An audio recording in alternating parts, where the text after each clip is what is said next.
Una de las ideas erróneas que más comúnmente se repiten en el campo de la terapia sistémica es que la terapia sistémica tiene su base teórica fundamental en la teoría de los sistemas de Ludwig von Bertalanffy. Esto es decididamente falso. El antecedente intelectual directo de la terapia sistémica, es la cibernética.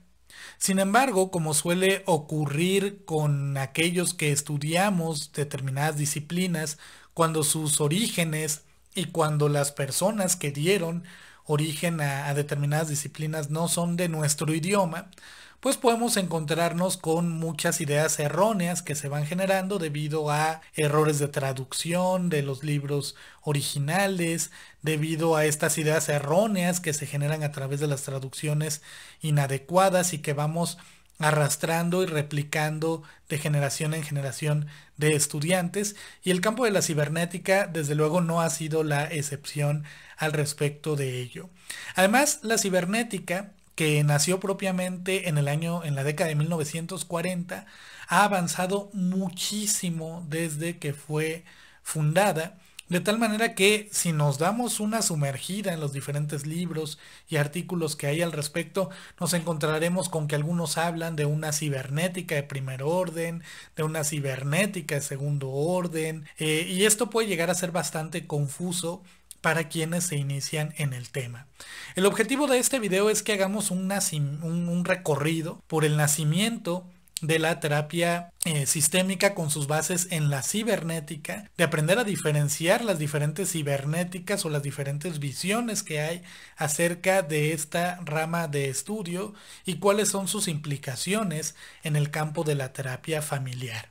Antes de continuar, me gustaría hacer un agradecimiento muy importante al maestro Daniel Ventura de la Facultad de Estudios Superiores Zaragoza de la Universidad Nacional Autónoma de México, que me ha facilitado una serie de artículos muy importantes y que me han ayudado mucho a abreviar el tiempo de estudio que tuve que tener para realizar este video para todos ustedes. Así que, maestro Daniel Ventura, muchísimas gracias. Y bueno, sin más que decir como preámbulo, vamos a iniciar con este video.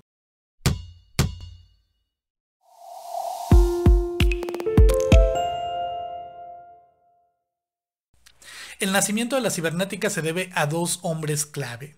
Por un lado, Norbert Wiener, matemático, ingeniero, académico, investigador del Massachusetts Institute for Technology, o sea, del MIT.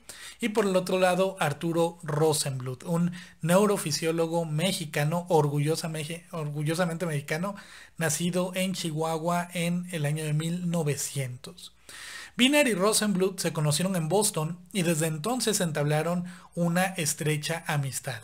Se cuenta que en este transcurso de la amistad que tuvieron, durante algunas de sus pláticas, ambos empezaron a notar que entre los fenómenos que estudiaban había muchas similitudes y muchas cosas en común, aun cuando se tratara de fenómenos de estudio, aun cuando se tratara de objetos de estudio completamente distintos y disímiles. Por un lado, Wiener hablaba acerca de los cañones antiaéreos que había estado ayudando a desarrollar y que, como probablemente algunos de ustedes saben, se trata de unos cañones en tierra que se comunican con un radar que cuando entra un misil al espacio aéreo del lugar que se quiere defender, el radar calcula su posición en el espacio y calcula más o menos en qué punto va a estar dentro de determinado número de segundos o minutos para que el cañón que está en tierra dispare un misil que trate de estar en el lugar en el que se calcula que va a estar el misil enemigo para impactarlo, para destruirlo y para evitar que éste toque tierra. En este sistema complejo tiene que haber un sistema de retroalimentación entre el cañón, el misil y el radar. Porque el radar va midiendo a cada punto, va ubicando a cada punto en qué lugar se encuentra el misil enemigo y también va ubicando a cada punto a cada momento en qué punto se encuentra el misil disparado desde tierra, de tal manera que si hay alguna desviación de lo esperado entre la posición futura del misil o la posición en el presente, pues tiene que mandar una señal al misil que ha salido disparado de tierra para corregir su trayectoria y poder impactar de manera exitosa al misil enemigo. Arturo Rosenbluth, por su parte, hablaba de que un proceso muy parecido ocurre en el ser humano o en cualquier animal. Pensemos, por ejemplo, que yo quiero tomar esta taza que está aquí delante de mí, ¿sí?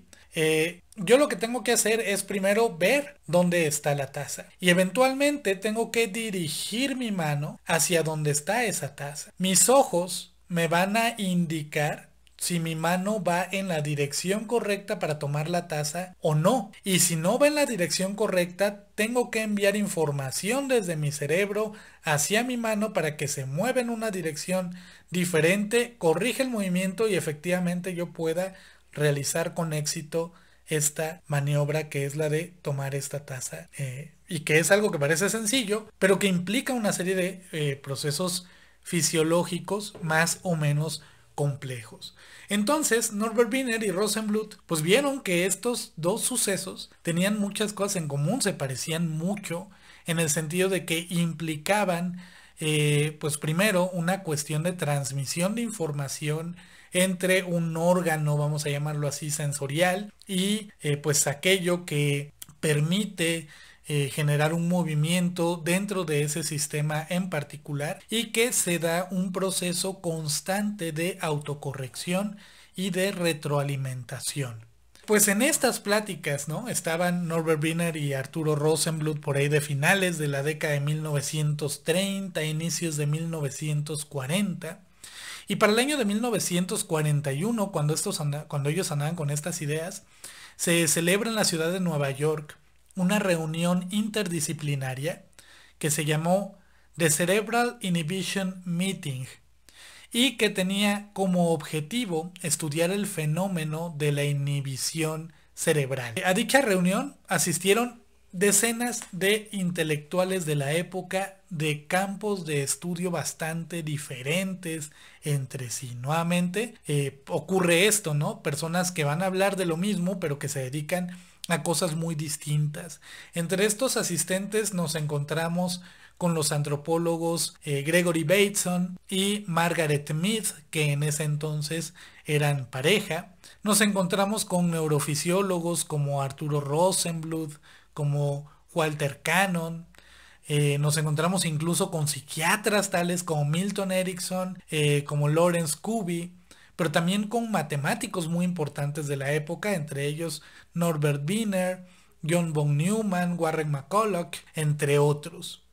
Todos ellos tenían ideas afines, a pesar de lo disímiles que eran sus campos de experiencia. Esta primera reunión acerca de la inhibición cerebral sirvió como un gran estímulo para todos sus asistentes y para el desarrollo de esta incipiente disciplina a la que Norbert Wiener bautizó con el nombre de cibernética y a la que definió como la ciencia que estudia los mecanismos de comunicación y de control en el ser humano, en el animal y en la máquina. Estos mismos intelectuales que asistieron a la conferencia de 1941 y algunos más se volvieron a reunir con los mismos objetivos de estudiar, ¿no?, estas ideas incipientes que estaban teniendo. 5 años después, en el año de 1946, en una conferencia que después de ese año se repetiría año con año o cada 2 años máximo y que llevaría por nombre las conferencias Macy's y que tendrían desde luego por objetivo el estudio y el intercambio de ideas sobre la cibernética.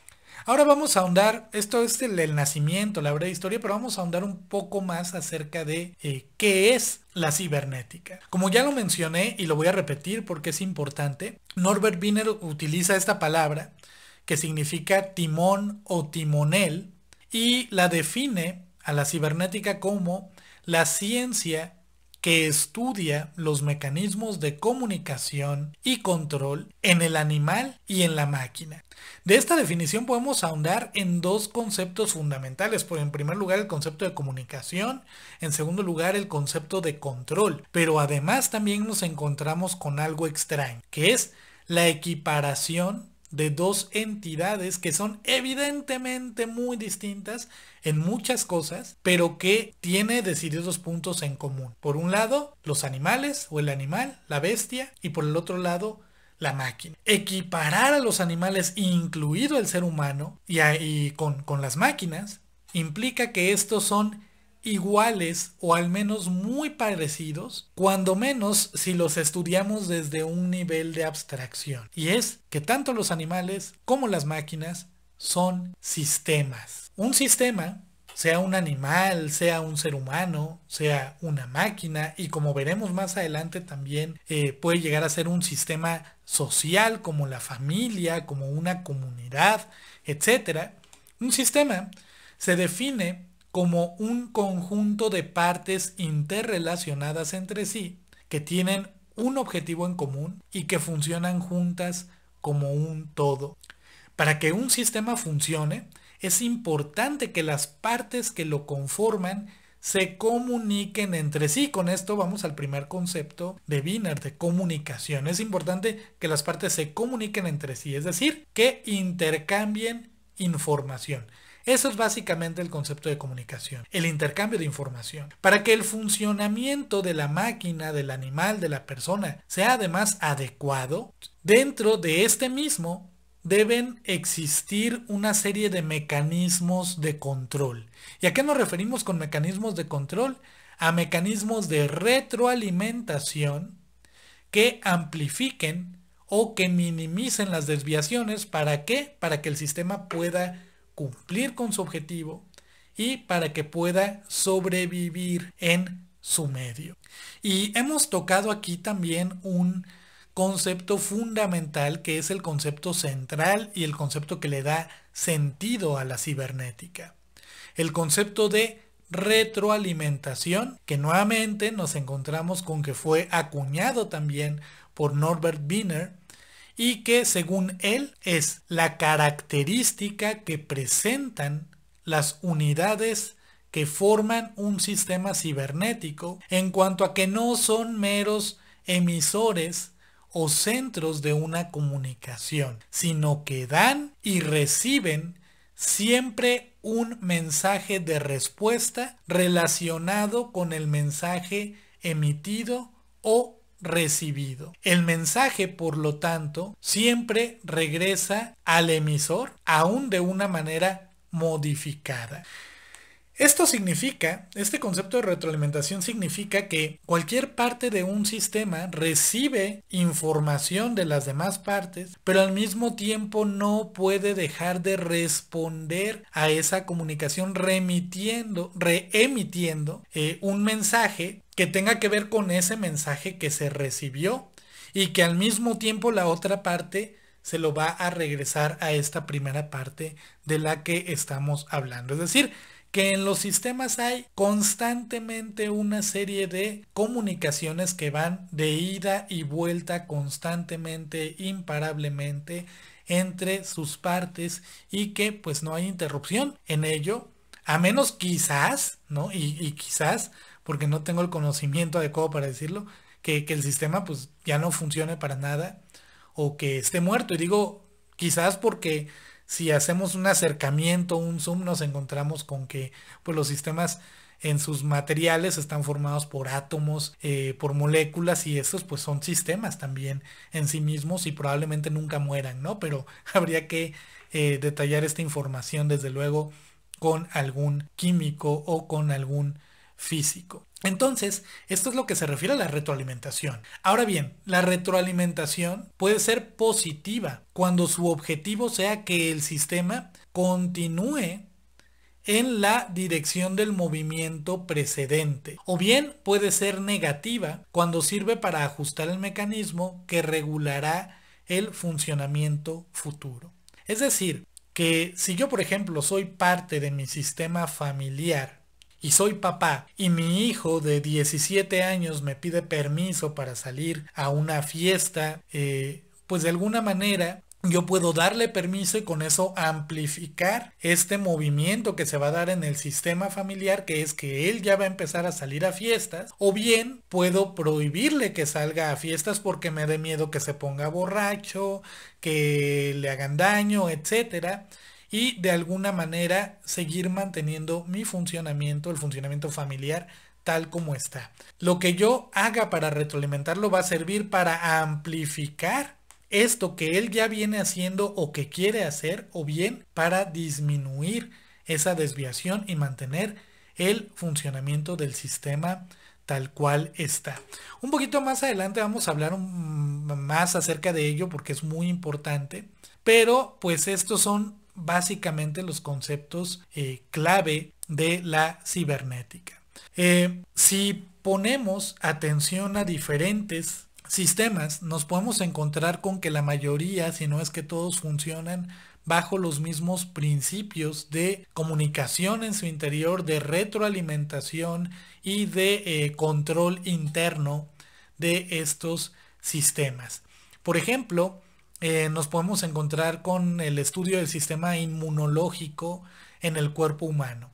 ¿Y qué es lo que ocurre? Que cuando nuestro sistema inmunológico detecta la presencia de un virus en nuestro cuerpo, este virus pone en riesgo la estabilidad de mi sistema, que en este caso es mi cuerpo humano. ¿Qué es lo que hace entonces mi sistema inmunológico? Empieza a emitir información, o sea, primero recibe la información de que el virus ingresó, pero en respuesta a esa información de que el virus ingresó, empieza a emitir una serie de informaciones que dan órdenes a diferentes partes, a diferentes órganos de mi cuerpo, para que mi cuerpo empiece a reaccionar en contra de ese virus y por lo tanto recupere yo mi estabilidad interna, la estabilidad de mi cuerpo, es decir, mi estado de salud. ¿Y cómo lo hace el sistema inmunológico? A través de la generación de fiebre, de estornudos, de sudoración, de cualquier cosa que ayude o a salir al virus de mi cuerpo o disminuya su vida, la vida del virus dentro de mi cuerpo. ¿Todo esto para qué? Para que yo regrese a este equilibrio. En el caso de las máquinas, muchas máquinas están diseñadas precisamente para que actúen de la misma manera. Por ejemplo, tenemos el termostato de un calentador de agua, del boiler, que todos tenemos ubicados en nuestra casa. En primer lugar, pues bueno, tenemos encendido el piloto del boiler, ¿no? El piloto es una pequeña flama que cuando el agua del boiler disminuye por debajo de cierta temperatura, vamos a decir 25 grados o 30 grados dependiendo de cómo está programado, el mismo calentador recibe la información de que el agua está fría y envía información al piloto. ¿Para qué? Para que abra la llave del gas y la flama sea más alta y por lo tanto el agua se pueda calentar. Cuando el agua llega a una temperatura que vuelve a ser, dependiendo de cómo esté programado, de 60, 55, 70 grados, 80 grados, el termostato recibe la información de que ya se ha superado el umbral de temperatura definido y por lo tanto, a partir de esa información que recibe, envía información al piloto. ¿Para qué? Para que cierre la flama o la vuelva a mantener en un nivel bajo para que el agua no siga subiendo de temperatura. Entonces nos encontramos con qué es lo que pasa en nuestro cuerpo humano y qué es lo que pasa también en una máquina sencilla, y que pues de alguna manera en ambos casos esta serie de funcionamientos, de mecanismos que se ponen en marcha tienen como objetivo mantener el control, la estabilidad interna, la supervivencia del sistema dentro de su medio. Quien llevó el estudio de la cibernética al campo de las familias y al campo de la psicología fue Gregory Bateson. Ya hemos hablado en otros videos acerca de la historia del equipo de investigación de Gregory Bateson y aquí la vamos a tocar muy brevemente. Gregory Bateson estaba muy interesado en el estudio de la comunicación, principalmente entre los animales, y de las paradojas que se daban en el estudio de en la manifestación, en el flujo de la información entre los diferentes seres vivos, etcétera, para que pudieran surgir situaciones especiales tales como el juego, el humor, entre otras. Para ello, juntó un equipo de investigación que estuvo conformado por Jay Haley, por John Wickland, por William Fry, y pues comenzaron a estudiar acerca de estos procesos de comunicación, no solamente en los animales, sino en diferentes contextos de la comunicación humana, como el teatro, como la hipnosis, etcétera, etcétera, etcétera, etcétera. En el año de 1954 se integra al equipo de investigación de Gregory Bateson, un psiquiatra talentosísimo, sumamente brillante, que era nada menos que Don Jackson, Donald de Ávila Jackson. Don Jackson había estado pues tratando de estudiar al ser humano dentro de su contexto familiar, en primer lugar por la formación que tenía como neoculturalista freudiano, pero eventualmente los conceptos del freudianismo, los conceptos del psicoanálisis, se le empezaron a quedar cortos para describir lo que él veía que pasaba entre las personas. De esta manera, en el año de 1954, presentó en el Hospital de la Administración de Veteranos de Menlo Park, en California, un artículo que marcaría, al menos desde lo que yo he estudiado, el nacimiento de la terapia sistémica. El artículo lleva por nombre La cuestión de la homeostasis familiar, y Jackson empieza a hacer una analogía de cómo parece ocurrir en las familias cuando uno da terapia a uno de sus miembros que tiene una enfermedad, vamos a entrecomillarlo, pues situaciones muy análogas a aquellas que Walter Cannon, un neurofisiólogo, pues describía como homeostasis. ¿Y qué es esta cuestión de la homeostasis? Bueno, pues ocurre, y vamos a empezar a hablar un poco de cibernética de primer orden, sobre todo de la primera cibernética. Ocurre que todo sistema, por su propia naturaleza, tiene una tendencia a autodestruirse, tiene una tendencia a desintegrarse. La entropía es el concepto que se toma de la segunda ley de la termodinámica para explicar que un cuerpo que tiene calor tiende con el tiempo a perder calor, ¿no? El concepto de la entropía ha sido aplicado a temas distintos a la termodinámica, como la tendencia al envejecimiento, al desgaste, a la destrucción de un sistema, precisamente por el desgaste que genera su funcionamiento. Las personas tendemos a volvernos más viejas, no nos hacemos más jóvenes. Tal vez este pudiera ser un ejemplo más sencillo acerca de lo que ocurre. Pues bien, lo que ocurre con los sistemas, cuando algunas partes del sistema empiezan a recibir la información de que el sistema está ingresando en una fase de desorden, de desordenamiento de su funcionamiento, de envejecimiento, de desgaste, etcétera, empieza a poner en marcha una serie de mecanismos de retroalimentación negativa que ayuden a que el sistema retorne a su funcionamiento original, al menos en la medida de lo posible. La cibernética en su primer momento histórico se basó principalmente en el estudio de los mecanismos homeostáticos de los animales, de las máquinas, pero en el caso de Don Jackson también incluso de las familias.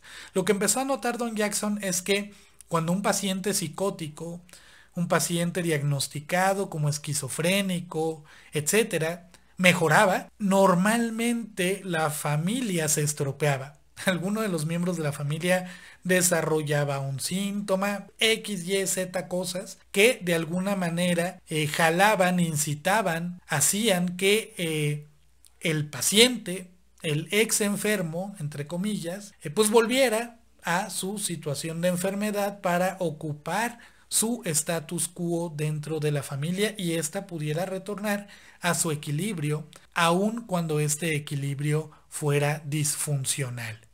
Entonces, pues efectivamente el trabajo de Don Jackson estaba centrado fundamentalmente en los mecanismos homeostáticos que ocurren dentro del sistema familiar cuando el sistema familiar empieza a sentir de alguna manera que se va a desintegrar o que su funcionamiento va a cambiar.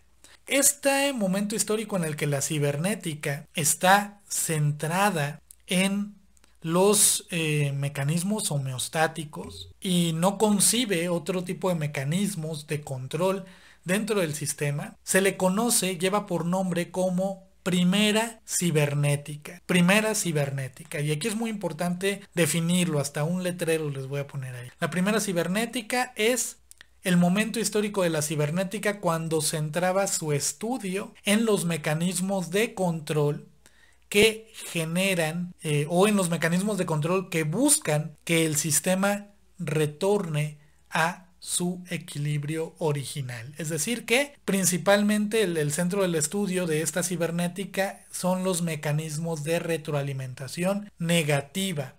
Los mecanismos de retroalimentación que intentan disminuir, restar las desviaciones que se dan en el sistema para impedir que éste se desordene, se destruya. Desde esta perspectiva, se pensaba que los mecanismos homeostáticos que un sistema ponía en marcha era pues el único modo que tenían los sistemas de mantenerse en su medio, de sobrevivir. Sin embargo, en el año de 1963 llega un cibernético japonés llamado Magoro Maruyama, que en este año de 1963 él empieza a postular que realmente no es solamente el proceso de la homeostasis a través de la retroalimentación negativa lo único con lo que cuentan los sistemas para mantenerse y para sobrevivir en el tiempo, sino que había realmente dos procesos. Uno de ellos, efectivamente, la homeostasis, a la que él pasó a llamarle morfostasis, ¿sí? Pero por el otro lado también tenemos otro procedimiento que se llama morfogénesis. Desde el punto de vista de Maruyama, la morfogénesis es el proceso que amplifica las desviaciones del sistema mediante retroalimentación positiva. ¿Para qué? Para hacer que el sistema se abra y deje de funcionar de la manera en la que está funcionando actualmente, para que empiece a adoptar una nueva modalidad de funcionamiento, es decir, que el sistema evolucione. Y de esta manera, en una forma evolucionada, sin haberse destruido, efectivamente implicando la muerte del sistema anterior tal como se le conocía en ese momento, pero a partir de la muerte de ese sistema generar el nacimiento de un nuevo funcionamiento del sistema, es que pues él le llamó a este proceso morfogénesis y lo consideró como otra de las maneras, además de la morfostasis, que tiene un sistema de no morir, de mantener su supervivencia y de mantenerse en el tiempo. De esta manera, gracias a Magoro Maruyama, que al mismo tiempo se basó para estas ideas de la morfogénesis y la morfostasis en los descubrimientos del físico ucraniano Ilya Prigogine, se empieza a apreciar que los mecanismos de retroalimentación positiva no son siempre destructivos, sino que incluso son hasta fundamentales para la evolución de los sistemas. Entonces, este momento histórico donde ya no se ve a la morfogénesis o ya no se ve a la homeostasis como el único mecanismo de supervivencia, sino como uno de los dos diferentes, y entre ellos el siguiente que es la morfogénesis, se le conoce a este momento histórico de estudio de la cibernética como la segunda cibernética. La primera cibernética considera solamente el control dentro de un sistema como producto de los mecanismos homeostáticos. En la segunda cibernética se comienza a ver que no solamente la homeostasis, a la que se le cambia nombre a morfostasis, es el único mecanismo de supervivencia del sistema, sino también la morfogénesis, los procesos de amplificación de las desviaciones que hacen que el sistema evolucione, se reorganice y también sobreviva en el tiempo. Esta segunda cibernética tuvo implicaciones muy importantes para el campo de la terapia familiar. Si nosotros leemos, por ejemplo, los trabajos de Jay Haley, de Salvador Minuchin, de Carl Whitaker, etcétera, etcétera, etcétera, lo que se busca es precisamente detectar cuáles son las reglas del sistema que lo están manteniendo en un estado de rigidez y que están enfermando a sus miembros. En el caso de Haley, las reglas de triangulación; en el caso de Salvador Minuchin, la mala estructura o los problemas en la estructura familiar, etcétera. De tal manera que el terapeuta, ¿qué es lo que tiene que hacer? Tiene que generar crisis dentro de esas estabilidades y a buscar que esas crisis se amplifiquen, o que incluso las mismas crisis que ya trae el sistema, el mismo terapeuta amplificarlas. ¿Para qué? Para que el sistema encuentre otro modo de funcionamiento. Al respecto de ello, por ejemplo, nos encontramos con los trabajos de Haley acerca del ciclo vital de la familia, en el que menciona de cómo en muchas ocasiones un hijo que ya tiene edad de salir de casa, de alguna forma es enfermado por sus padres para mantenerse dentro de casa y mantener el equilibrio que se ha mantenido durante mucho tiempo desde que este hijo pues era un niño. Y la función del terapeuta es precisamente lograr que él salga de manera exitosa de su casa, que los padres encuentren nuevas maneras de relacionarse y que el hijo encuentre unas nuevas y mejores maneras de relacionarse con el mundo exterior a través de conseguir pareja, de conseguir un trabajo, de volverse autónomo, independiente, etc. Esto es la desviación de la crisis que ya viene con el sistema en un primer momento dado, y pues que este sistema se reorganice a través de un procedimiento morfogenético. Entonces, fíjense, tenemos aquí ya dos etapas del desarrollo de la cibernética. La primera cibernética centrada en la homeostasis, la segunda cibernética centrada en la morfostasis y la morfogénesis.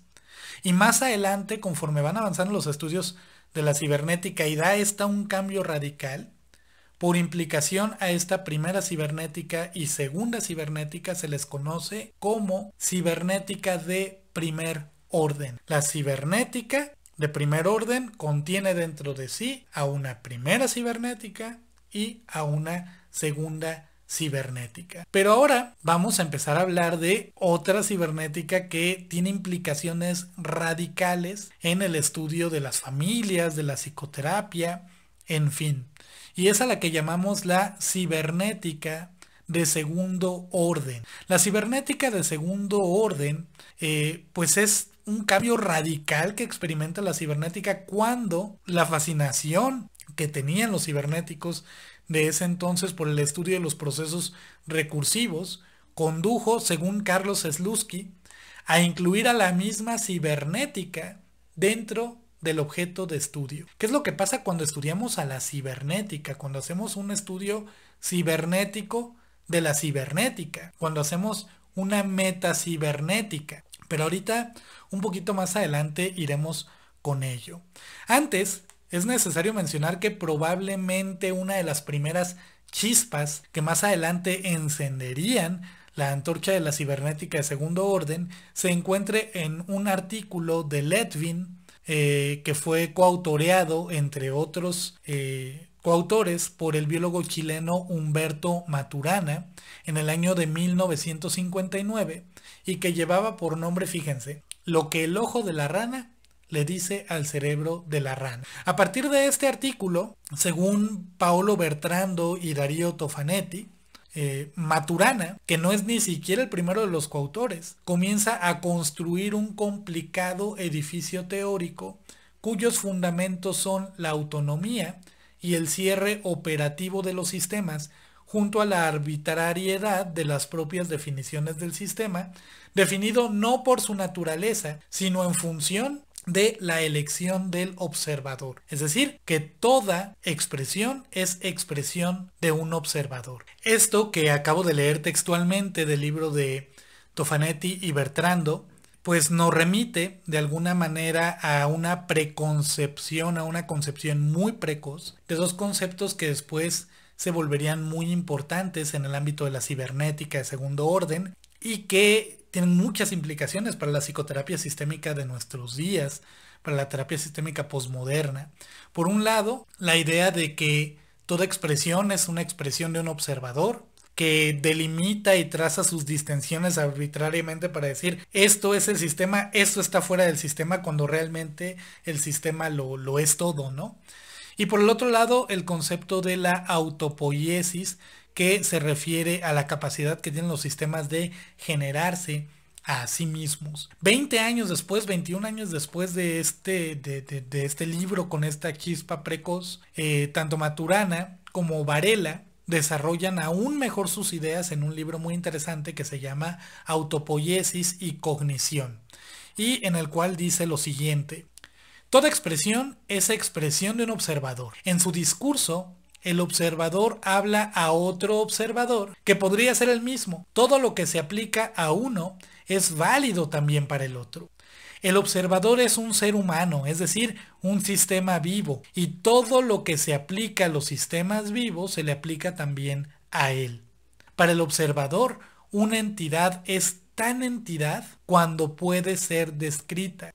Consecuentemente, el observador puede describirla solamente si existe otra entidad de la que se diferencia y con la cual se puede comparar, interactuar y entrar en relación con ella.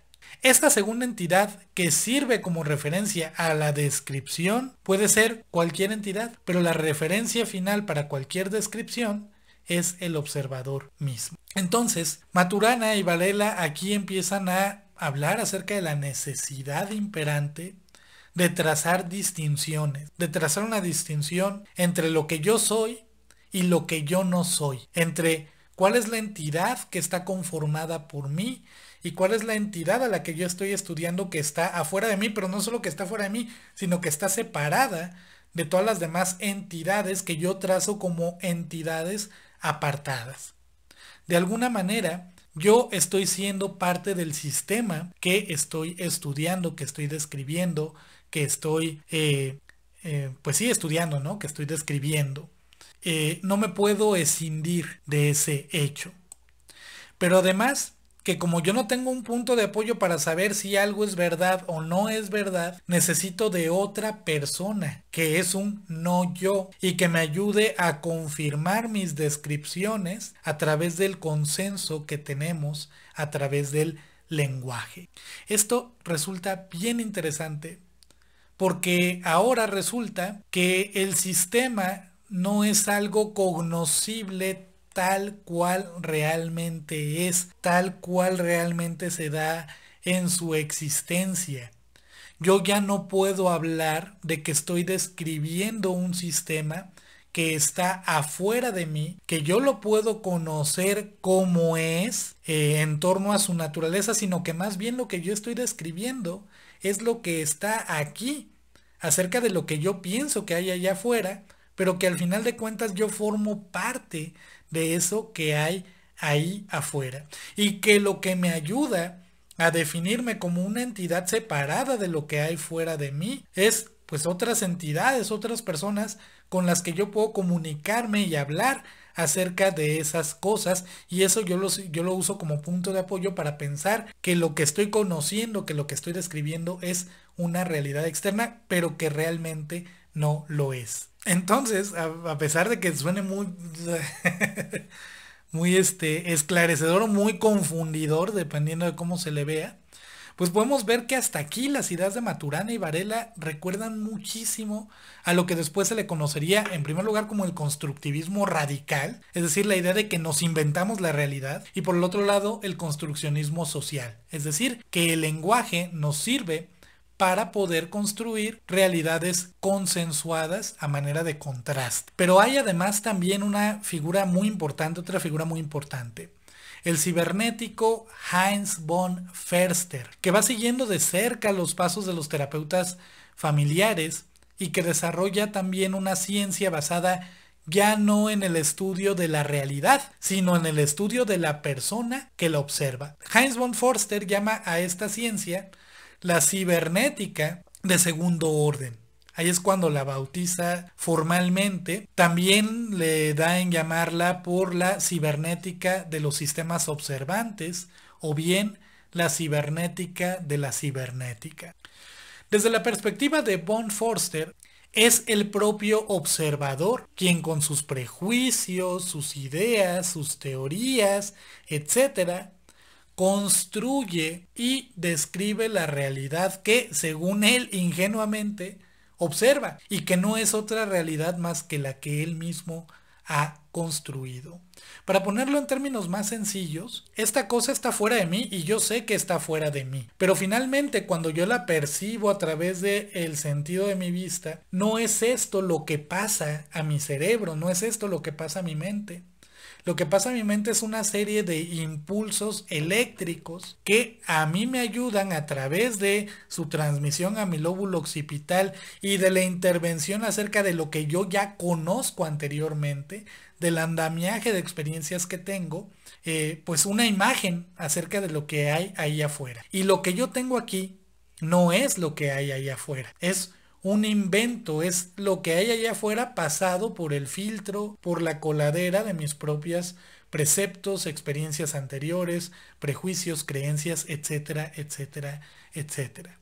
A este respecto, el mismo von Förster explica lo siguiente y dice: la realidad no es otra que la construcción compartida del significado de los insumos recibidos del entorno que acusan nuestros sentidos. Nuestros sentidos no representan ninguna representación de la realidad, ya que es el sistema nervioso central donde se calculan los estímulos percibidos como impulsos eléctricos y es a través del lenguaje que somos capaces de darles sentido. Y el sentido que le damos a los estímulos debe ser compartido por otros, con quienes decidimos lo que es verdadero, lo que es real y lo distinguimos de lo que supuestamente no es verdadero ni real, sino que es falso.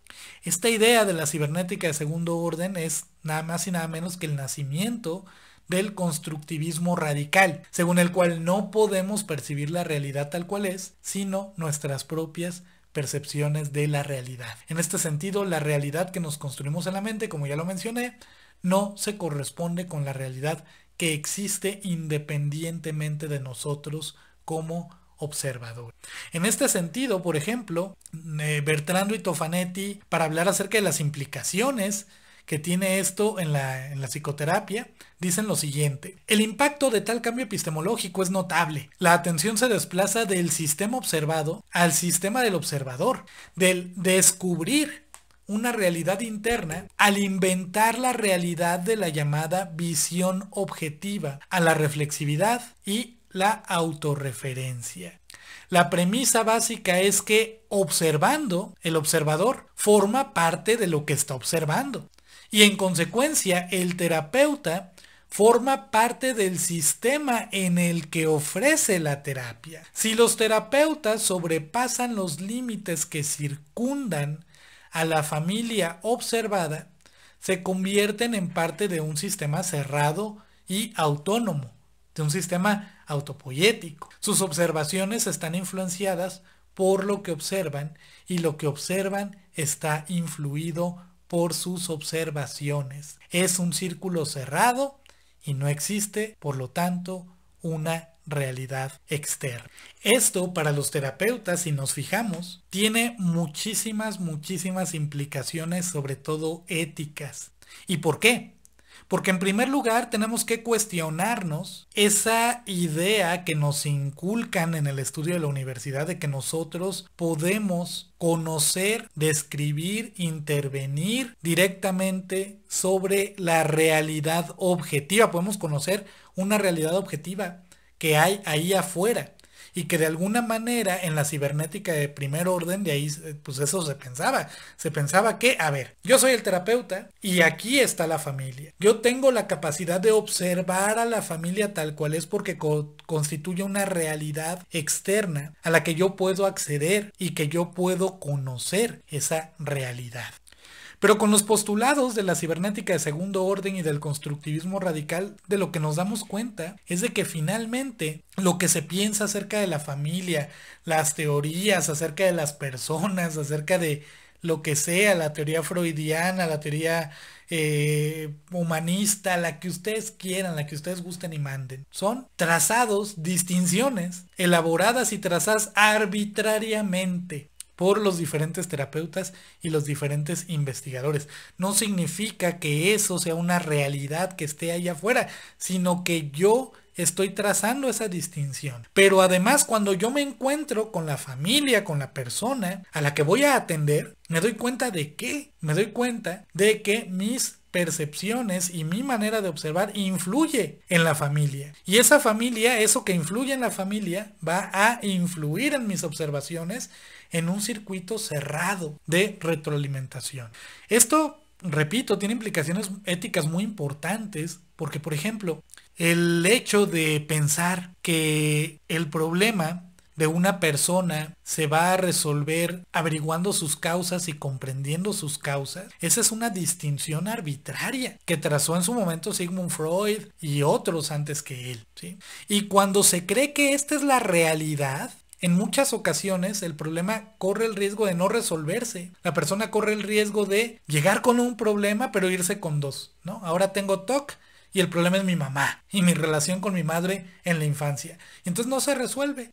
Pero además el terapeuta cree que lo que él está haciendo está basado en una verdad absoluta, en una verdad que no puede ser cuestionada. Y esto puede tener serias complicaciones, serias situaciones iatrogénicas generadoras de daño para las personas a las que estamos atendiendo. Entonces, la ética del constructivista radical tiene que ver con saber que uno está generando ficciones sobre el tratamiento y que esta puntuación de la realidad, este trazado de la realidad puede hacer match con la realidad de las personas, de las familias que están viviendo y ayudar para cambiar o no, también para mantener el problema. Y de ahí vienen muchísimos de los planteamientos terapéuticos constructivistas y también otros muchos modelos de terapia constructivistas y también que se van poco a poco pegando más al construccionismo social. Pues bueno, eso es la cibernética de segundo orden. Y ya nada más para cerrar y poder hacer el resumen, ¿no? La cibernética de primer orden nace cuando se tiene la idea de que se pueden conocer los sistemas e intervenir sobre ellos como si el sistema estuviera fuera de mí, fuera del observador. Yo lo puedo conocer y lo puedo cambiar. Esa es la cibernética de primer orden. Dentro de la cibernética de primer orden hay una primera cibernética que es cuando se centra la atención sobre los procesos de control que mantienen la estabilidad interna del sistema, mientras que la segunda cibernética, dentro de la cibernética de primer orden, hace referencia a que el sistema no solamente sobrevive mediante sus mecanismos homeostáticos, ahora llamados morfostáticos, sino también a través de mecanismos morfogenéticos que amplifican las desviaciones y generan una reorganización dentro del sistema. Pero todo esto vale chetos cuando hablamos de la cibernética de segundo orden, porque entonces nos damos cuenta de que finalmente las observaciones que hacemos son nuestras y hablan de nosotros y nosotros somos, queriéndolo o no, parte del mismo sistema terapéutico, el mismo sistema llamado vida, llamado universo, y el simple hecho de que nosotros nos abstraigamos y digamos, este soy yo, este es el sistema, es una distinción completamente arbitraria, que todas las terapias tienen distinciones completamente arbitrarias y que es parte de la ética del terapeuta, saber que uno está trazando una distinción arbitraria, que no puede conocer la verdad y que su responsabilidad es trazar distinciones que le permitan actuar de tal manera que se genere un cambio para bien en la persona, la familia, la pareja que nos consulta, o como decía Heinz von Forster, y ya haremos muchos videos más al respecto porque es un tema que me encanta. Si quieres ver, aprende a obrar. Nos vemos en el siguiente video. Si te gustó, dale like, compártelo, ponlo en tus clases. Si eres profesor, pon este video en tu clase si te sirve para tus alumnos. Para mí será un honor que este video llegue desde luego a más personas. Y pues esa es la manera en la que puedes ayudar a este canal. Así que pues bueno, sin más que decir, les envío un abrazo a todos y a todas y nos vemos en el siguiente video. Bye.